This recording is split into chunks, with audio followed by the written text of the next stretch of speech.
જાહેર ખુલ્લા મંચ ઉપર ચર્ચા કરવા માટે હું તૈયાર છું.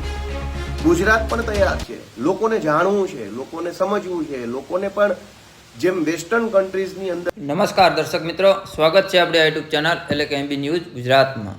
ચાલો મિત્રો, આજે આપણે વાત કરીએ કોઈ એક ટીવી સિરિયલમાં અથવા ટીવી ચેનલમાં હર્ષ સંઘવી દ્વારા એક ચેલેન્જ મારવામાં આવી કે જે પણ લોકો મને 8મી પાસ ફેલ સમજે છે તેવા લોકોને મારે એક વિનંતી અને ચેલેન્જ છે કે ભાઈ તમારે કોઈ પણ મુદ્દા ઉપર કોઈ રાજકીય મુદ્દા ઉપર, કોઈ શૈક્ષણિક મુદ્દા ઉપર, કોઈ પણ મુદ્દા ઉપર ચર્ચા વિચારણા કરવી હોય તો ખુલ્લા સ્ટેજ ઉપર જાહેરમાં આવી જાય. હું તેમને ચેલેન્જ આપું છું.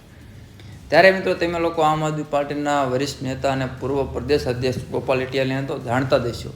ત્યારે મિત્રો ગોપાલ ઇટાલિયા દ્વારા હાલ હર્ષ સંઘવીની ચેલેન્જને સ્વીકાર કરવામાં આવ્યો છે અને હર્ષ સંઘવીને વળતો જવાબ આપવા પણ એક વિડીયો મારફતે જણાવ્યું છે કે હર્ષભાઈ સંઘવી નક્કી કરે, એન્કર નક્કી કરે, ચેનલ નક્કી કરે અને એ જગ્યાએ હું ચર્ચા વિચારણા કરવા માટે તૈયાર છું અને હર્ષ સંઘવી સાહેબ જે મુદ્દા ઉપર વાત કરવાની કે તે વાત કરવા માટે અમે તૈયાર છીએ. તો ચાલો મિત્રો, સૌ પ્રથમ હર્ષ સંઘવી ઉપર આરોપ લગાવતા ગોપાલ ઇટાલિયા શું જણાવશે તે આપણે એકવાર જોઈએ.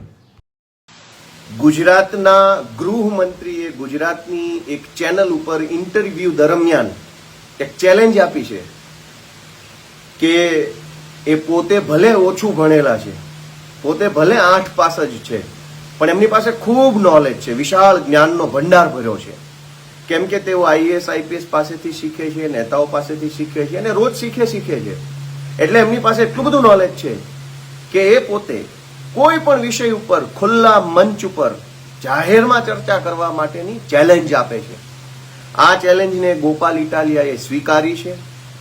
મેં ગુજરાતના ગૃહમંત્રીને વિનંતી કરી છે કે તમારી પાસે જે મંત્રાલય છે, જે વિભાગ છે, તમારી પાસે જેલ છે, તમારી પાસે હોમ ડિપાર્ટમેન્ટ ગૃહ વિભાગ છે, તમારી પાસે સિવિલ ડિફેન્સ છે, તમારી પાસે જે કંઈ પણ વિભાગ છે, એ વિભાગને લગતા કોઈ પણ XYZ વિષય ઉપર જાહેર ખુલ્લા મંચ ઉપર ચર્ચા કરવા માટે હું તૈયાર છું. ગુજરાત પણ તૈયાર છે. લોકોને જાણવું છે, લોકોને સમજવું છે, લોકોને પણ જેમ વેસ્ટર્ન કન્ટ્રીઝની અંદર નેતાઓ વચ્ચે ડિબેટ થાય છે, જનતા પોતે વિચારી શકે એવી રીતે એક જાહેર પ્લેટફોર્મ ઉપર ચર્ચા થાય છે, એવું ગુજરાતમાં પણ થાય એમ જનતા ઈચ્છે છે. માટે મારી ગુજરાતના ગૃહમંત્રીશ્રીને વિનંતી છે કે ચેનલ પણ તમે નક્કી કરો, એન્કર પણ તમે નક્કી કરો, મુદ્દો પણ તમે નક્કી કરો, સમય પણ તમે નક્કી કરો, તારીખ પણ તમે નક્કી કરો, જગ્યા પણ તમે નક્કી કરો, ઓડિયન્સ પણ તમે નક્કી કરો.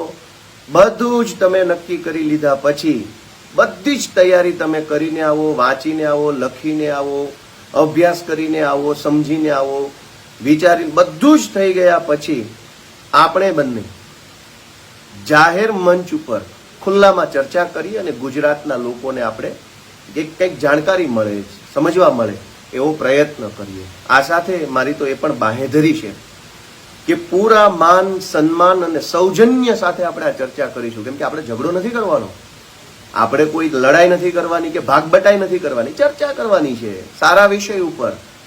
તો ગૃહમંત્રી નક્કી કરે તે વિષય ઉપર, ગૃહમંત્રી નક્કી કરે તે ચેનલમાં, ગૃહમંત્રી નક્કી કરે તે એન્કરની હાજરીમાં ગુજરાતના વિષય ઉપર ગુજરાતના યુવાનો, મહિલાઓ, બાળકો, કાયદો, વ્યવસ્થા, જેલ, પોલીસ, દારૂબંધી, જે કાંઈ વિષય ગૃહમંત્રીને યોગ્ય લાગે તેના ઉપર આપણે ચર્ચા કરવી છે. હું ગૃહમંત્રીના જવાબની રાહ જોઈશ. કેમ કે કોઈ પણ ગૃહમંત્રી કક્ષાનો માણસ એક વખત જ્યારે ઇન્ટરવ્યુમાં જાહેર મોટી ચેનલના માધ્યમથી 2 શબ્દો બોલે છે તો એ શબ્દોની પણ કોઈ કિંમત હોય છે, એ સાબિત કરવું બહુ જરૂરી છે. ગૃહમંત્રી કોઈ રસ્તે રખડતા વ્યક્તિ નથી કે મન ફાવે તેવું બોલીને છટકી જાય. આજે જો ગૃહમંત્રીએ ચેલેન્જ માર્યા પછી, ચેલેન્જ આપ્યા પછી અને મેં ચેલેન્જ સ્વીકાર્યા પછી જો ચર્ચા નહીં કરે તો ગુજરાતની જનતાને એવું લાગશે કે ગૃહમંત્રી બોલ બચ્ચન કરે છે, ગમે તેવી ફાંકા ફોજદારી કરે છે. તો ગૃહમંત્રીના બોલાયેલા શબ્દોની પણ એક કિંમત છે.